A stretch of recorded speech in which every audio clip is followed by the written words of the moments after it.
En vivo en Facebook. Sean bienvenidos todos ustedes a esta octava sesión sobre el curso de la felicidad y vamos a seguir viendo algunas cosas muy interesantes, digamos el centro de la enseñanza de Tomás de Aquino sobre la felicidad. Entonces para eso necesito colocar un poco mejor mi teléfono para que la transmisión se haga bien. Y una disculpa para aquellos que en Facebook no vayan a poder ver esta noche las pantallas porque tuvimos un problema al momento de transmitir por Zoom o por Facebook. Necesitamos checar qué fue lo que pasó. Y entonces vamos a tener que transmitir así en directo con compartición, con la capacidad de compartir pantalla solamente por Zoom. Entonces, aquellos que ya estén ahorita conectados en Facebook, sepan que si se conectan con el vínculo que les mandé por WhatsApp, van a tener como un curso más completo esta noche. ¿De acuerdo? Sépanlo de una vez. Y lo que sí voy a hacer es que de todas maneras les voy a enviar el, la liga del video con Facebook, por Facebook. Entonces voy a entrar rápidamente a mi página de Facebook, Luis Pascal Pellat o Padre Luis Pascal.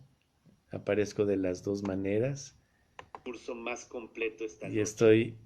muy bien. Sepan. Perfecto, entonces nada más necesito abrir el video, quitar el sonido y les voy a mandar entonces la liga al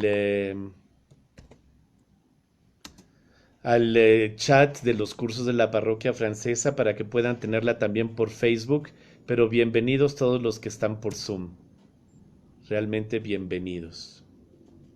Y lo voy a mandar también a otro grupo, que hay algunas personas que en ese grupo también nos siguen, aunque se conectan generalmente un poquito más tarde, pero no pasa nada.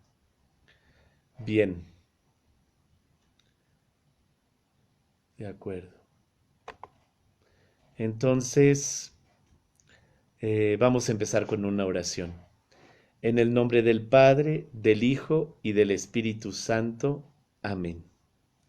Padre nuestro que estás en el cielo, santificado sea tu nombre, venga a nosotros tu reino, hágase tu voluntad en la tierra como en el cielo. Danos hoy nuestro pan de cada día, perdona nuestras ofensas, como también nosotros perdonamos a los que nos ofenden. No nos dejes caer en tentación, y líbranos del mal. Amén. Espíritu Santo, ven en nuestro corazón, en nuestra inteligencia, en nuestra alma. Ven a llevarnos a la verdad plena. Ven por medio de la poderosa intercesión del corazón inmaculado y doloroso de María, tu amadísima esposa. Ven, Espíritu Santo, a conducirnos a la verdad plena y a la consolación de Dios. En el nombre del Padre, del Hijo y del Espíritu Santo. Amén.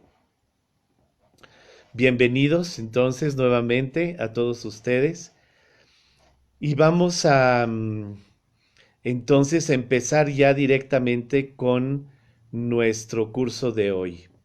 Y terminando el artículo que quiero ver con ustedes que empezamos a ver la vez pasada, tomaré algunas de las preguntas que me enviaron, pero quiero terminar con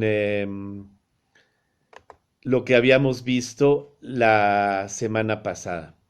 Entonces, fíjense, estamos aquí en la primera sección de la segunda parte de la Suma de Teología de Tomás de Aquino. Estamos en la cuestión 3 y en el artículo 2. Entonces, Cuando uno cita, por ejemplo, esta referencia en un artículo científico o teológico, uno pone Santo Tomás de Aquino o Tomás de Aquino, Suma de Teología, primera secunde, se cita en latín, ¿no? Es la primera sección de la segunda parte, primera secunde, Questio 3, artículo 2. ¿Ok? Y en este artículo que estábamos viendo ya desde la semana pasada, Tomás se hace esta pregunta: ¿es la bienaventuranza una operación? Voy a tomar mi lapicito aquí para poder mostrarles en dónde estoy. Voy a subir un poquito más esta barra de control. Entonces, ¿es la bienaventuranza una operación? ¿Verdad? Y nosotros, como ya lo leímos la semana pasada, ahí sí estoy seguro que todos se acuerdan, la respuesta es sí. ¿Verdad? Y justamente porque la autoridad aquí viene de Aristóteles, esa fue la que optó Santo Tomás de tomar para nosotros esta noche, que diga en este tratado, y dice, la bienaventuranza es una operación según la virtud perfecta, porque eso lo dice Aristóteles en el primer libro de la Ética, ¿de acuerdo? Y en esto yo he insistido mucho, que la bienaventuranza o la felicidad no es tanto un estado, sino que es más bien una actividad, ¿verdad? Una operación. Y es cierto que cuando estamos haciendo lo que nos gusta, la verdad estamos más felices que cuando solamente estamos descansando, ¿no? Pero por otra parte, cuando descansamos frente a la obra que hicimos y que nos gusta, pues también hace parte de la felicidad.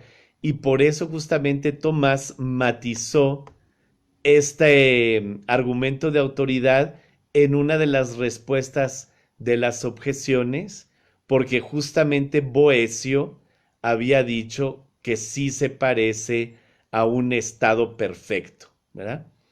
Y que había contestado Tomás aquí, había dicho, Boecio dice que es un estado perfecto con la acumulación de todos los bienes, la felicidad, y por lo tanto, si es un estado, pues no es una operación, no es una actividad. Entonces, ¿cómo lo matiza Tomás de Aquino? Es muy importante retomarlo, lo voy a retomar rápidamente. ¿Qué es lo que dice Tomás? Dice Boecio, al definir la felicidad o la bienaventuranza, consideró la razón común de la bienaventuranza, porque la razón común de la bienaventuranza es que sea el bien común perfecto.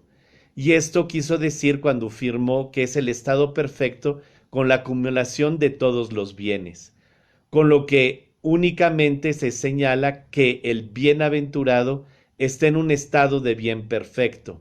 Pero Aristóteles indicó la esencia misma de la bienaventuranza cuando mostró que el hombre llega a tal estado mediante una operación. Y por eso también él, en el primer libro de la Ética, advirtió que la bienaventuranza es el bien perfecto. ¿Verdad? Entonces, tanto Boecio como Aristóteles, dice Tomás, están de acuerdo, la felicidad es el bien perfecto del hombre. ¿Verdad? Eso es muy importante decirlo porque lo que están aquí diciendo es que cada vez que uno actuamos para buscar nuestra felicidad, estamos actuando bien, vamos en buena dirección. ¿Verdad? Y eso es muy bonito. Y claro, cuando ya habla de un bien perfecto, pues sí, ya está hablando ya del bien último. El bien último es la felicidad. Entonces esa es la primera cosa. La segunda cosa también que es importante aquí es que eh, hace una comparación entre las definiciones de felicidad, la que da Boecio y la que da Aristóteles, y dice que cuando se define la felicidad como un estado perfecto, con la acumulación de todos los bienes, se está considerando la razón común de la bienaventuranza, pero no la esencia misma de la bienaventuranza. Y yo lo que les comentaba en la clase pasada es que esto es importantísimo para comprender la relación que guarda Tomás de Aquino con los otros doctores de la Iglesia, en donde la penetración de Tomás, sinceramente, es mayor, justamente porque alcanza a decir que la esencia misma de la felicidad del hombre es ver, ¿verdad? Ver a Dios, la visión beatífica. Y por lo tanto es un acto intelectivo, ¿verdad? Y no solamente es un estado afectivo, que muchos de los teólogos dicen que es un estado afectivo, la bienaventuranza, ¿verdad? Esa felicidad, que sí se acompaña, evidentemente, digo, más bien, que sí es un estado conforme a la inteligencia humana, ¿verdad? No es solamente sensible, sí es conforme a la inteligencia humana y a su voluntad, a su razón, ¿verdad? Pero insisten mucho en esa parte como de un estado de gozo perfecto por estar con Dios, ¿eh? Y Tomás va a decir, sí, claro, pero ahí están ustedes definiendo la felicidad según la razón común, ¿eh? Y no según la esencia misma de la bienaventuranza. Y la esencia misma de la bienaventuranza es que con la inteligencia se contemple a Dios, y esa contemplación, como es la contemplación de la bondad misma, trae como fruto la felicidad.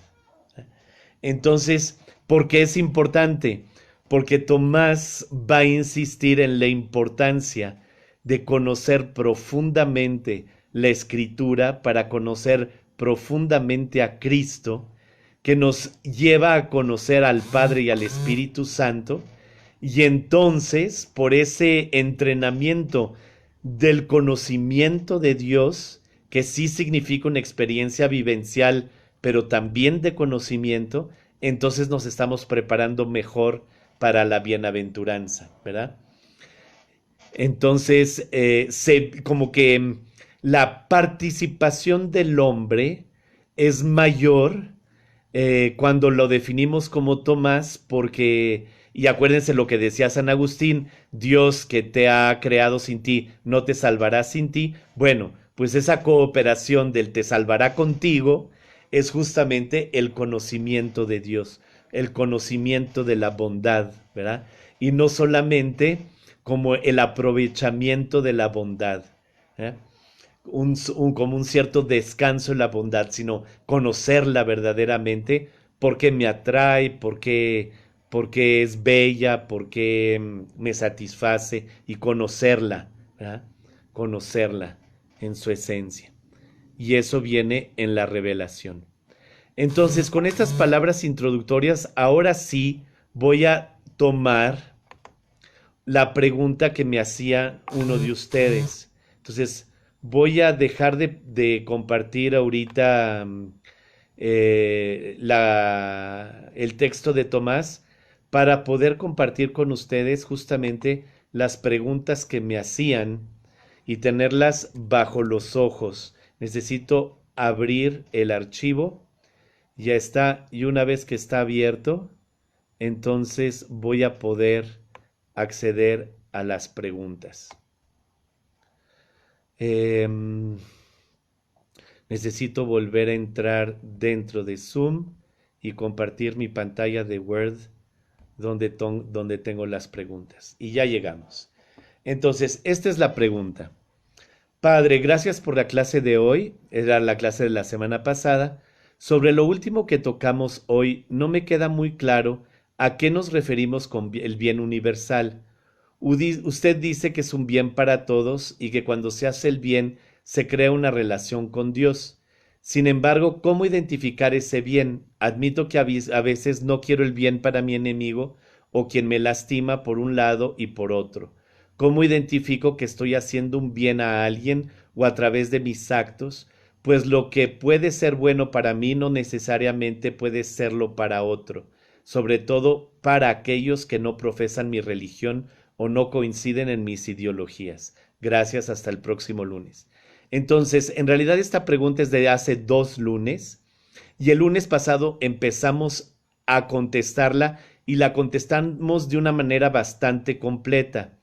Pero a la luz de lo que vimos hoy, quiero completar esa respuesta con un aspecto que entrena además nuestra inteligencia en teología, es decir, en el conocimiento de las razones de la salvación y del relacionamiento con Dios, ¿verdad? Entonces, fíjense qué importante aquí. Si Dios lo que busca es nuestra felicidad, ¿verdad? Y si esa felicidad se da con el contacto con el bien, lo que Dios nos pide, y esto es muy importante con respecto a esta pregunta, lo que Dios nos pide es buscar nuestra felicidad y buscar el bien, ¿verdad? Y evidentemente que cuando hablamos que es cuando hablamos de que se trata de un bien universal, Dios nos está pidiendo, nos está diciendo también que Él quiere el bien para todos, la felicidad para todos, sean buenos o malos, ¿de acuerdo? Entonces, aquí lo que es importante es esto que les voy a decir, es que lo, Dios no nos pide primeramente sacrifícate frente al malvado y sigue soportando todo el mal que te hacen. No es lo primero que Dios nos pide, ¿de acuerdo? Es cierto que Jesús en su pasión soporta todo el mal que le hacen, pero todo eso Jesús lo soporta porque sabe que es la voluntad del Padre y sabe que es para un bien mayor y sabe que por medio de ese ejemplo nos está mostrando su amor incondicional para con cada uno de nosotros. ¿Ven? El valor del sacrificio de Cristo es único. Y hubo en la historia de la humanidad muchísima gente y justos que sufrieron mucho, pero eh, no trajeron la salvación al mundo entero, sino es que por el sacrificio de Cristo. Y ese es el sentido de la palabra tan importante de Jesús, cuando nos recuerda, porque viene ya desde el Antiguo Testamento y aparece en Mateo, y Jesús nos dice, recuerden que Dios no es lo que está buscando sacrificios, ¿verdad? Sino misericordia, ¿verdad? Y eso es muy importante. Entonces, Dios no me está pidiendo de sufrir que me maltraten, ¿de acuerdo? Pero Dios sí me está pidiendo que tenga yo una visión amplia como la de Él, ¿ok? Y cuando Jesús nos dice, amen a sus enemigos, nos dice al mismo tiempo, amen a sus enemigos y recen por ellos. ¿Verdad? Entonces, nosotros entramos dentro del mismo dinamismo que tiene el corazón de Cristo cuando Él sufre, cuando nosotros rezamos por aquellos que nos lastiman, no cuando nosotros buscamos que los que nos lastimen más, ¿verdad? Por ejemplo, no es para nada, según la voluntad de Dios, que si alguien te está pegando con la mano, le des un martillo, por favor, pégame más fuerte. Evidentemente, estoy dando un ejemplo que es una caricatura, pero ese no es el dinamismo del amor de Dios, ¿verdad? Y podemos caer en una religión mal entendida con respecto al sacrificio, ¿verdad? Y eso puede venir un poco de una desviación que tuvo en un momento dado una corriente eh, religiosa que se llama el dolorismo, ¿verdad? El dolorismo es casi que predicar el dolor y no la vida eterna y la salvación, sino que nada más predicas el dolor. ¿Verdad? Y eso pues no es conforme a la voluntad de Dios. Acuérdense, quiero misericordia y no sacrificios. Entonces, ¿Cómo entro dentro del dinamismo de que Dios quiere el bien para todos, incluyendo a mis enemigos? Entro en ese dinamismo orando por la conversión de aquellos que hacen el mal, ¿verdad? Entonces, estoy viendo aquí una pregunta que me están haciendo. Voy a subir un poquito mi pantalla para poderla ver bien. Estimado padre, una consulta con respecto a los enemigos. ¿Uno puede y o es conveniente retirarse y orar por él o por los enemigos? Me imagino que es por los enemigos. Sí, sí, sí, sí, sí, sí. ¿Ok? Em, Recuerden a Teresita del Niño Jesús, ¿no? En un momento dado tuvo un problema con una hermana. No sé si se puede llamar que sea realmente su enemiga, no lo sé. Pero Teresita en ese problema que tuvo con esa hermana, en vez de engancharse y también en vez de simplemente agachar la cabeza y dejar que le sigan haciendo el daño, ella huye y dice, fue mi primera victoria. ¿Eh? Huye y reza por ella. Sí, sí es conveniente retirarse y orar por aquel que hace el mal. ¿Eh? Evidentemente sí. También tiene mucho que ver con respecto a cómo nosotros vivimos nuestra vida, ¿verdad? Es cierto que Cristo ama a los pecadores, es Cristo que además, es cierto también Cristo que Él comió con ellos, ¿verdad? Pero también es cierto que Cristo no fue a antros de perdición con ellos para estar con ellos, ¿verdad? O sea, Cristo no fue, por ejemplo, a un lugar en donde vendían droga para drogarse con todo mundo. No, no. Necesitas retirarte de donde está el mal y orar, ¿verdad? Eso de que me voy a la cantina para evangelizar a todos los borrachos, no. Evangeliza a los borrachos, pero fuera de la cantina, porque de todas maneras en la cantina ni te van a escuchar, ¿no? Es eso, ¿ok? Entonces sí, gracias por su pregunta, la completa bien, sí. Y acuérdense de esas estrategias de Teresita, ¿verdad? Son estrategias de amor. No voy a estar dentro de una relación lastimosa, sino que prefiero huir de esa relación lastimosa y rezar para ver si en un momento dado esa relación se vuelve positiva, ¿verdad? Y le pido la intervención a Dios. Y sí necesito yo rezar con fe, o sea, saber que Dios es capaz de tocar los corazones más endurecidos. Y ahí es donde está mi fe, ¿verdad? Ahí es en donde está mi fe. Sé que eres capaz, Dios, Virgencita, de tocar los corazones más endurecidos. Hazlo, convierte los corazones, ¿verdad? Es eso. Muy bien. Otra de las preguntas que no entiendo por qué no está apareciendo aquí en mi archivo. Déjenme ver si no es porque está un poco más abajo. Sí, aquí está. Aquí están las otras preguntas. Entonces quería complementar la de hace 2 semanas. Y luego, estas son las de la semana pasada. Al buscar la justicia, trabajo para dar a los hijos, pero sin quitar la interacción con ellos, cosa que ha marcado a estas generaciones, con padres presentes, pero en realidad ausentes. El bien común es que seamos todos felices, correcto. Sí, entonces imagínense, y justamente fue lo que vimos hace como 5 o 6 clases, si los papás están colocando la felicidad en los bienes materiales, y no en pasar tiempo con sus hijos, ¿verdad? Pues entonces se están equivocando, ¿verdad? Pero qué bueno que está haciendo este comentario, porque es lo que es bien importante es buscar la justicia, ¿verdad?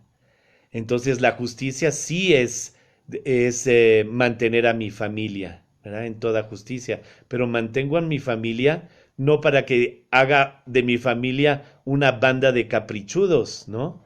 sino para que podamos convivir compartiendo los bienes que mi trabajo pudo generar, ¿verdad?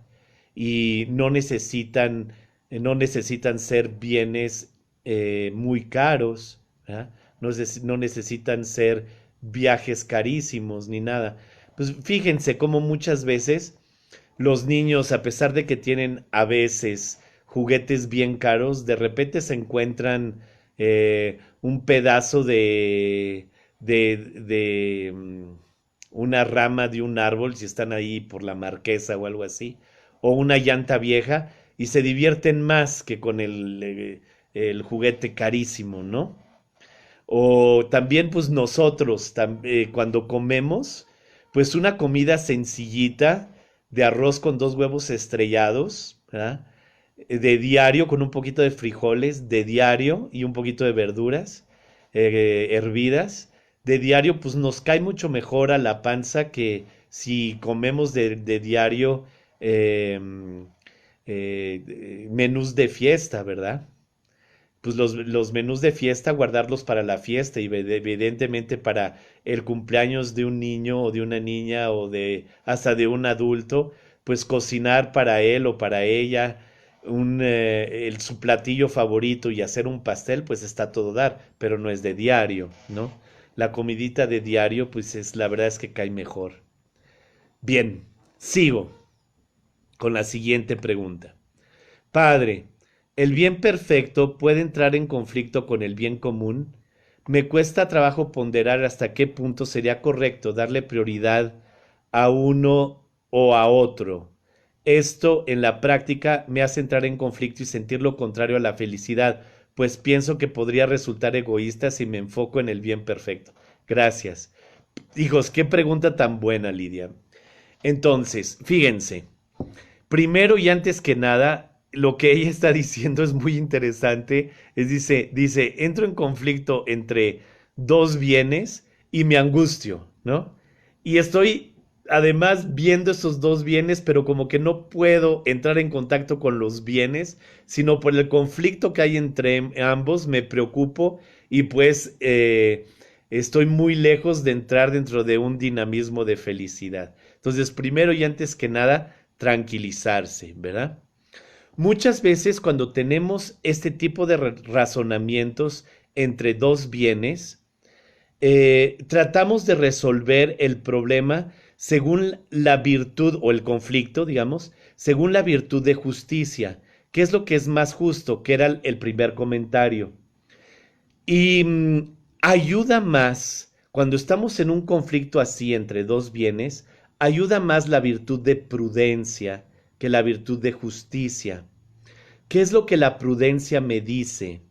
Más que qué es lo que la justicia me dice, ¿verdad?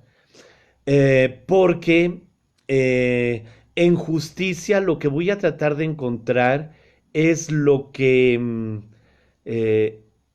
lo que a cada uno le conviene, ¿de acuerdo? Y entro en conflicto con lo que a todos les conviene. Y entonces sigo en el conflicto si sigo pensando en la justicia, porque la justicia es dar a cada uno lo que se le debe. En cambio, si entro dentro de un razonamiento de prudencia, puedo considerar lo que es equitativo, puedo considerar lo que es apropiado según las circunstancias, etcétera. ¿Ok? Primera cosa. Entonces, ahora sí voy a entrar más profundamente a la pregunta. El bien perfecto, que aquí es la felicidad, digamos, la felicidad contemplativa del conocimiento de Dios, eh, dedicarme a leer la palabra de Dios en casa, ir a misa y colocar a Dios como el bien más importante de mi vida y conocerlo en toda su bondad, ¿verdad? Eso contribuye al bien perfecto. Y esa es la primera parte. Y sé que Lidia entendió esa primera parte.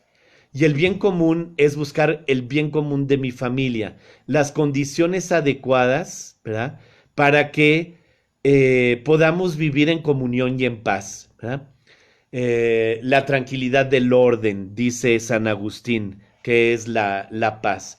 Buscar un cierto orden con cierta tranquilidad que traiga paz dentro de la comunidad, dentro de la familia. Y entonces dice ella, cuando veo estos dos bienes, por ejemplo, procurar la paz dentro de mi familia y también ir a misa, conocer más a Dios y buscar la bondad de Dios, pues me cuesta trabajo ponderar, equilibrar esos dos bienes y hasta qué punto sería correcto darle a prioridad a uno o a otro. Esto en la práctica me hace entrar en conflicto y sentir lo contrario a la felicidad, pues pienso que podría resultar egoísta si me enfoco al bien perfecto, porque Lidia, ¿verdad? Probablemente, seguramente por la pregunta, ha encontrado una gran felicidad al estar en contacto con Dios, ¿verdad? Y por lo tanto veo muy bien que a veces aquí hay un conflicto, sobre todo para una esposa, de decir, pues mi marido me dice, ya no vayas a misa, mejor prepara un buen platillo el domingo, porque quizá el esposo no la acompaña y prefiere que ella esté con la familia y entonces se genera un conflicto, ¿verdad? Entonces, primero, no buscar la solución del conflicto según la justicia, sino según la prudencia, ¿verdad? Eso, primera cosa.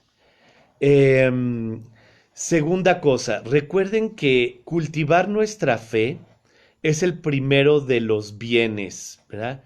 Que Jesús menciona. Entonces, necesitamos tratar de hacer entender a todas las personas que están buscando, por ejemplo, el bien común de la familia en un momento dado y que ven contrario ese bien de ir a misa a el bien común de la familia, que no es contrario, ¿verdad? Hacerles entender que entre más estamos cerca de Dios, más somos capaces de dar lo que Dios nos da, que es una gratuidad en el don de sí mismo, es decir, una capacidad de dar el bien a los demás. Entonces, evidentemente que aquí hay que explicarlo muy claramente. ¿Por qué? Porque una persona que va a misa y ha encontrado que Dios es bueno y su relación con Dios le trae felicidad, también ha descubierto que Dios le da amor, fuerza, energía para seguir amando a los demás. Y los demás, como ven a esa persona como muy buena, muy caritativa, muy alegre, quiere que parece más tiempo con ellos, ¿verdad? Porque levanta el espíritu de todo mundo. Entonces ahí en ese momento explicarles, ¿verdad? Explicarles, pero es que toda esta alegría, toda esta dedicación, esta diligencia, esta caridad para con ustedes me viene justamente de una fuente y esa fuente es mi relación con Dios. Entonces, esa es la primera cosa. La segunda cosa, es cierto que para eh, todos y cada uno de los hombres, pero sobre todo para los jefes y jefas de familia, sí necesitan hacer una decisión con respecto a pasar tiempo en oración, aunque puedan orar juntos, ¿verdad? Pero pasar tiempo en oración y pasar tiempo juntos. Ese conflicto entre esos dos bienes no existe para nosotros religiosos, pero existe mucho para las familias y para las familias cristianas, ¿ok?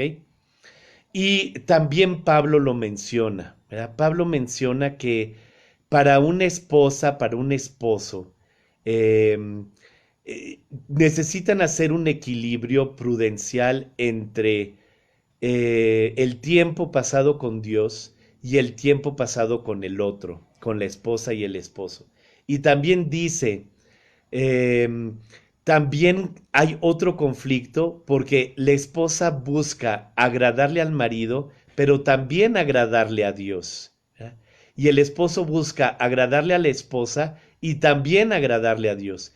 Y en una familia cristiana, pues ambos buscan primero agradarle a Dios y después agradarle al otro, al esposo o a la esposa, sabiendo que en una familia cristiana, un hombre o una mujer cristianos, pues están muy contentos, ¿verdad? Y hace parte del bien común ir a misa juntos, ¿verdad? Evidentemente, o rezar juntos, ¿ok?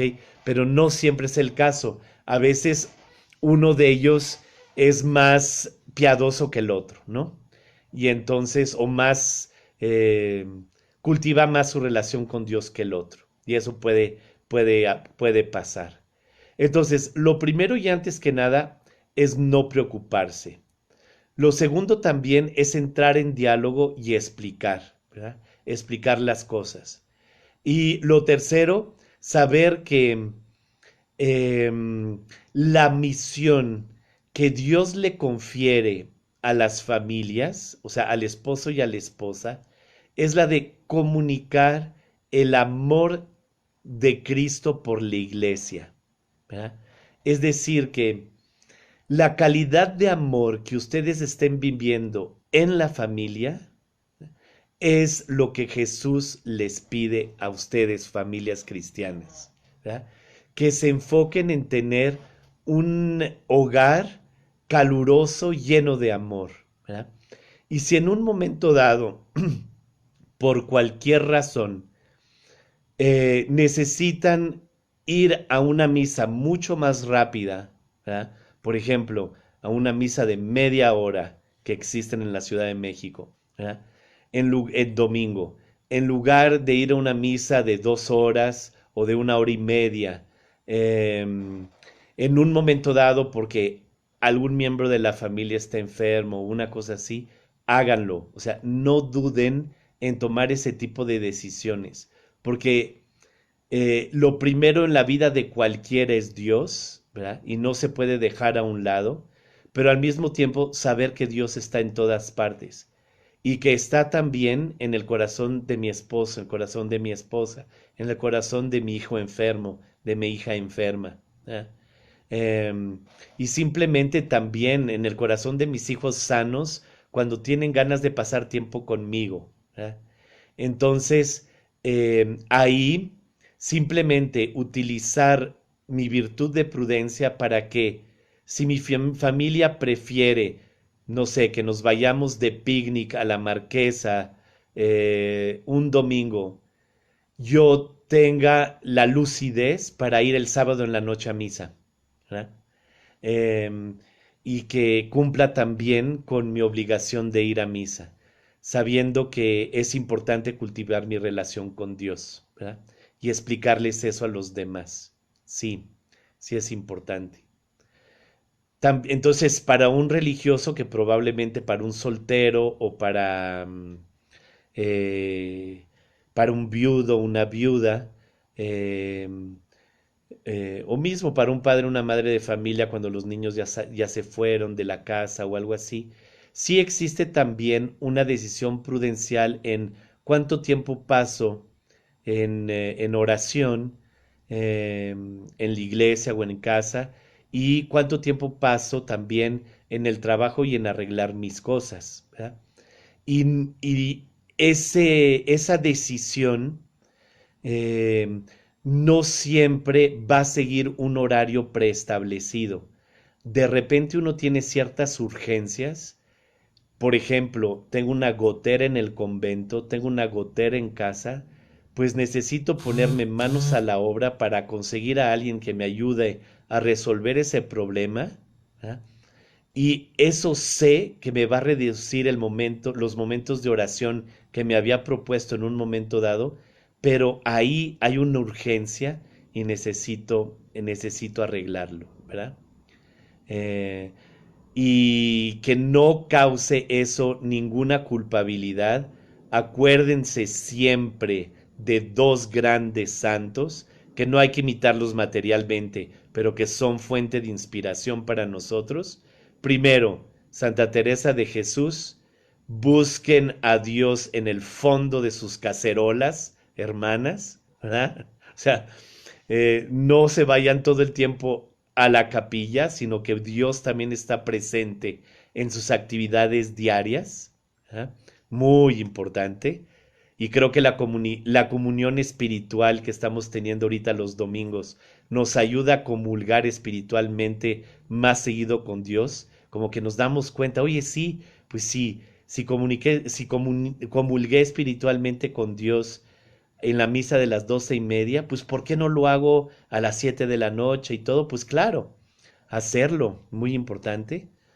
Y la otra cosa también es San Vicente de Paul, que a sus sacerdotes y a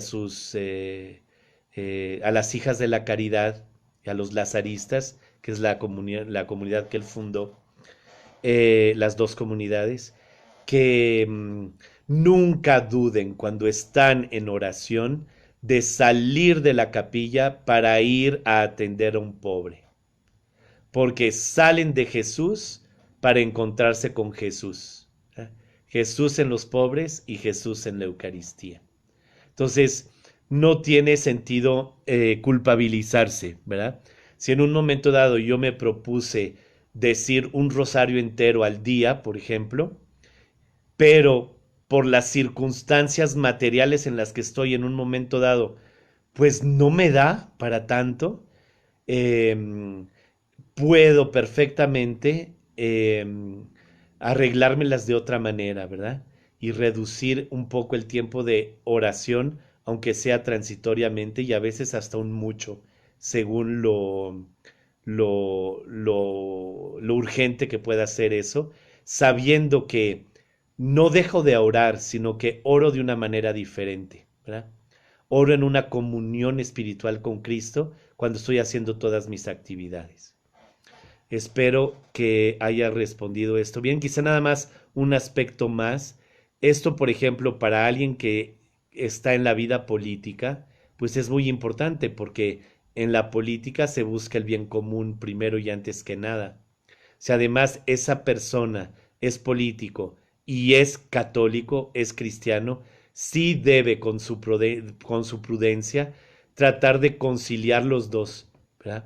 No puede simplemente decir, me dedico al bien común. No, porque perderá energía y perderá visión sobre lo que es el bien común. Necesita también orar. ¿Ok?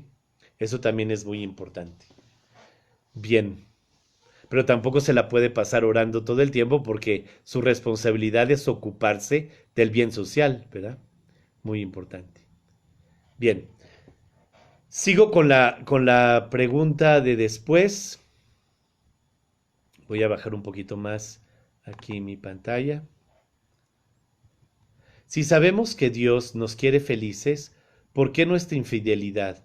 ¿Por qué, si tenemos inteligencia, voluntad, alma, nos cuesta tanto trabajo obedecer a la fidelidad para con Dios? Somos como los niños pequeños a los que les dices que eso no, y eso es lo primero que hacen. ¿Qué hay en nuestro ser más profundo que no nos permite alcanzar la plenitud de nuestra existencia? Ahora mismo, con tantas situaciones que estamos padeciendo, que tenemos tanta necesidad e inclusive miedo, ¿por qué aún en estos momentos no tenemos a Dios presente? No sé cómo es que Dios nos da la conversión, nos da la conversión.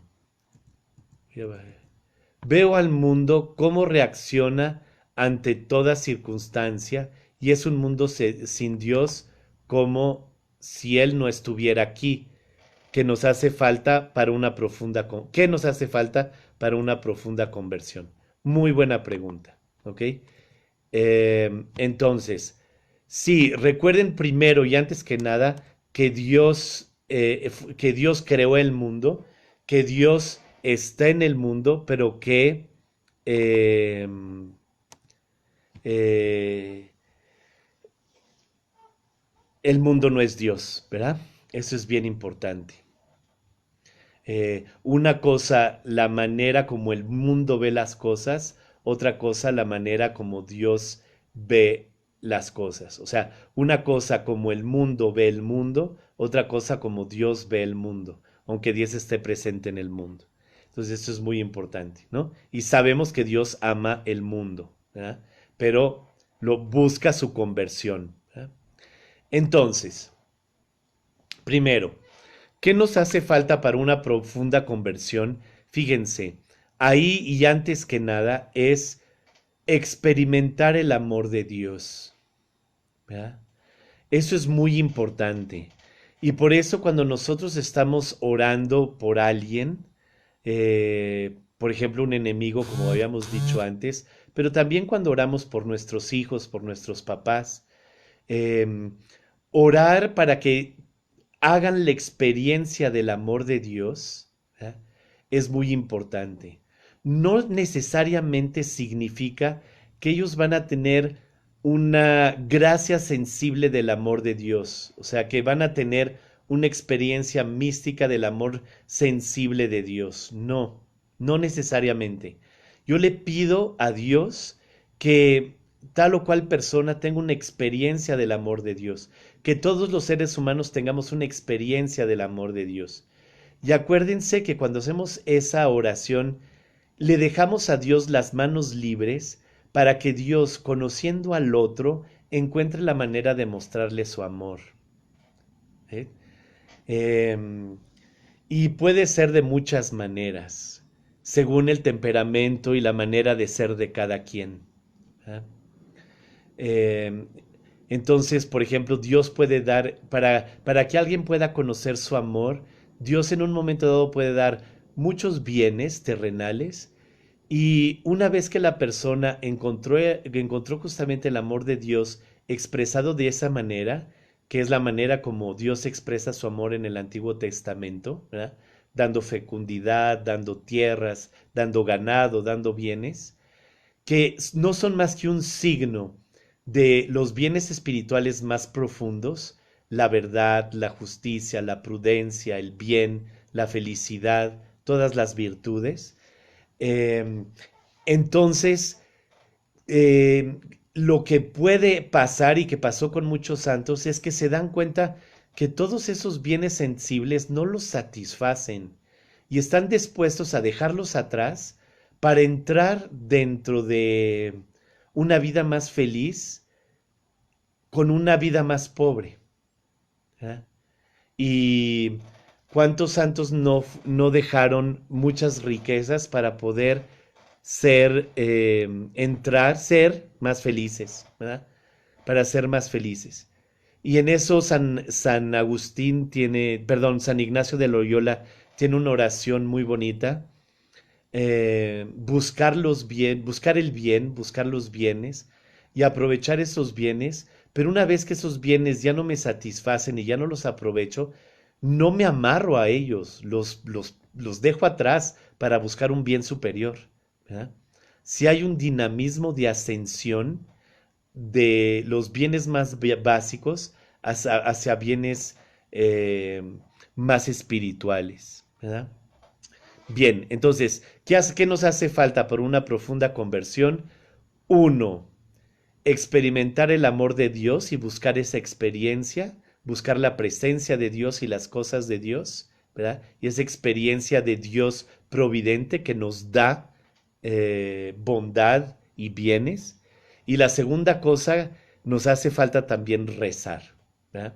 Rezar un poquito más, es decir, buscar entrar en diálogo con Dios, buscar recibir el amor de Dios. ¿Ya? Eso es rezar. Al inicio de mi oración, de mi rosario, ¿ya? Me pongo en presencia de Dios y hago un acto de fe del amor incondicional que Dios tiene por mí. Y eso es inicio de conversión. Sí, entonces dos cosas, ¿verdad?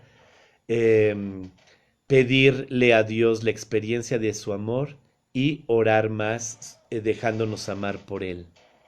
Bien, entonces esa es la última pregunta y entonces contesto a lo demás. ¿Por qué nuestra infidelidad?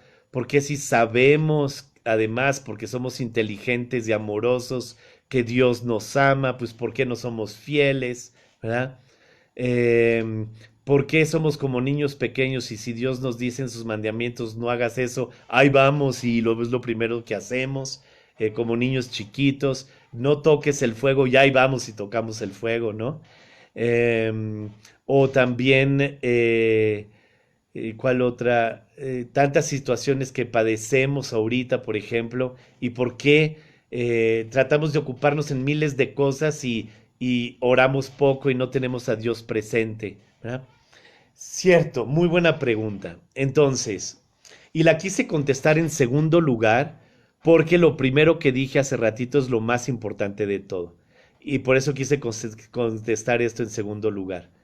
Fíjense que el pecado original nos hirió, ¿de acuerdo? Y evidentemente que el bautismo lo quita el pecado original en nuestra alma. Pero las consecuencias del pecado se van quitando poco a poco.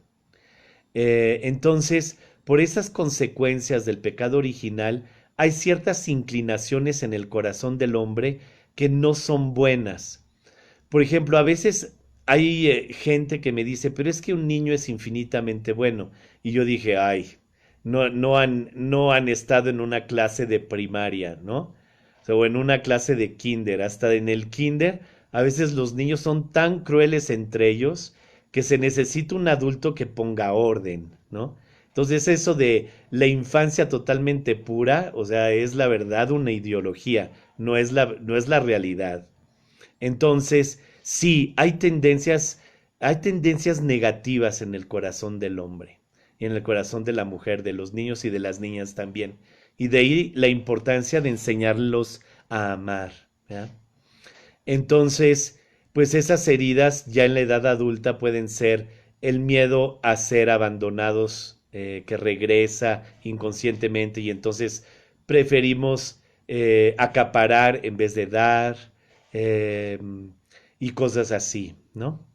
Y eso pues es algo que Tomás de Aquino llama que hay como una ley del pecado inscrita en el corazón del hombre que evidentemente cuando el hombre es bautizado, la mujer también, el ser humano, son bautizados, esa ley del pecado disminuye en su importancia, pero necesitamos principalmente, dice Tomás, de la Eucaristía, es decir, de la misa, para disminuir esas tendencias y incrementar las tendencias hacia el bien.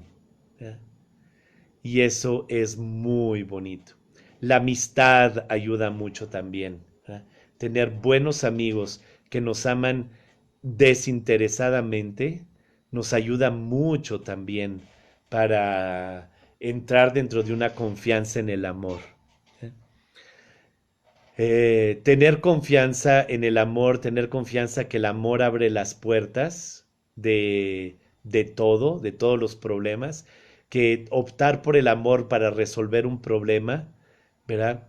Y confiar en la palabra de Dios, muchas veces no es nuestra primera reacción espontánea. Y entonces de ahí la importancia de la oración, ¿de acuerdo? Y otra cosa también es que no estamos en una lucha frente a frente del mal contra el bien, ¿verdad? Sí he visto han visto esos dibujitos de caricaturas en donde está el ángel bueno y el ángel malo, y uno dice, haz esto, y el otro hace, no, haz esto otro, ¿no? Y uno es el bien, otro es el mal, y así, ¿no? Pero en realidad la estructura no es así. La estructura del ser humano es diferente.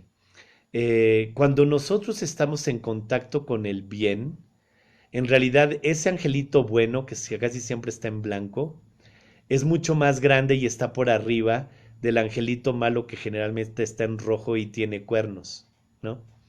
Y en realidad ese, ese ángel malo, digamos, esas tendencias malas, están por debajo, son como bestiales, están por debajo de, de toda una dimensión espiritual finalizada en el bien. En cuanto estamos en una dimensión espiritual finalizada por el bien, esas tendencias malas dejan de tener fuerza. Entonces de ahí la importancia de la oración también. ¿Ya? Entonces, muchas veces es porque no oramos lo suficiente, fíjense. ¿Ya? Y de ahí la importancia de la oración. Orar, orar, orar.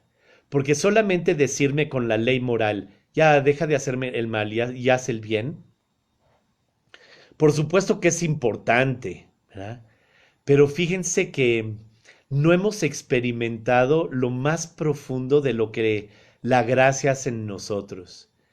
La gracia en nosotros no nos da la fuerza para combatir frente a frente, sino que nos da la bendición de no hacerle caso al mal.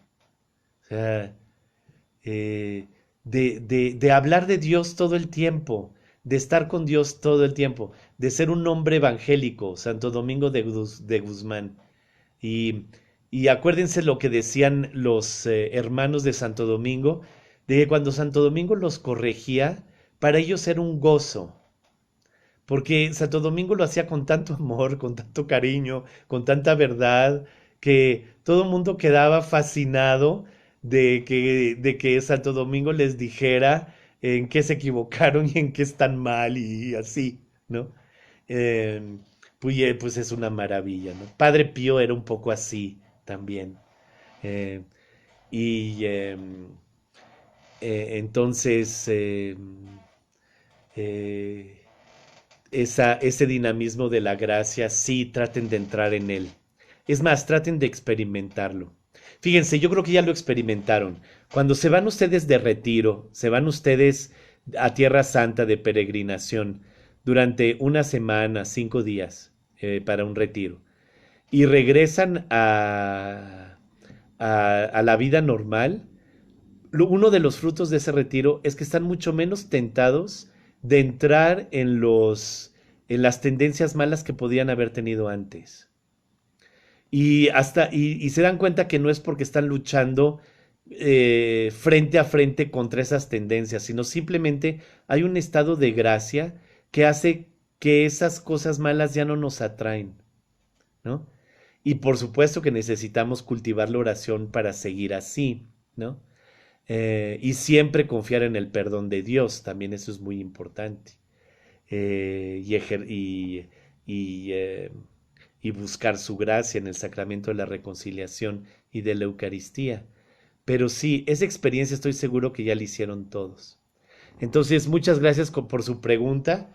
Si tienen alguna otra pregunta o una aclaración que hacer con respecto a eso, por favor, envíenmela al chat, eh, ya sea de Zoom o de WhatsApp. ¿De acuerdo? Bien, entonces voy a dejar de compartir mi pantalla aquí. Ya vimos las preguntas que quería ver con ustedes. Y voy a entrar de nuevo al texto de Tomás de Aquino para seguir viendo las otras objeciones. Estamos tomando bastante tiempo en este artículo porque sinceramente es el más bonito y el más interesante de esta cuestión 3, que es de las más importantes en este tratado de la felicidad. Entonces, vale la pena darse el tiempo para eso. ¿De acuerdo? Estaba viendo el reloj, son las 8:43, todavía nos da tiempo de ver por lo menos alguna objeción más. Entonces, em, la tercera objeción. Además, la bienaventuranza significa algo que está en el bienaventurado, pues es la última perfección del hombre. Pero la operación no significa algo existente en el operante, sino algo que procede de él. Luego la bienaventuranza no es una operación. Ahorita acabo de recordar que lo vimos la clase pasada, pero vamos a revisar la respuesta de Tomás en donde hace una distinción entre operaciones cuyo fruto es exterior y operaciones cuyo fruto es interior. Aquí está. Como se observa en el libro de la Metafísica de Aristóteles, la acción es doble. Una, la que procede del que obra, el que está haciendo algo, fabricando algo, y llega a la materia exterior, hice un pastel, hice una pintura, coloqué unas cortinas en mi casa, le cambié el aceite al coche, como quemar o cortar, o los otros ejemplos que acabo de dar. Y una operación así no puede ser la bienaventuranza, porque esta operación no es acción o perfección del agente, es decir, del que hace la operación, del que hace algo, sino más bien del paciente.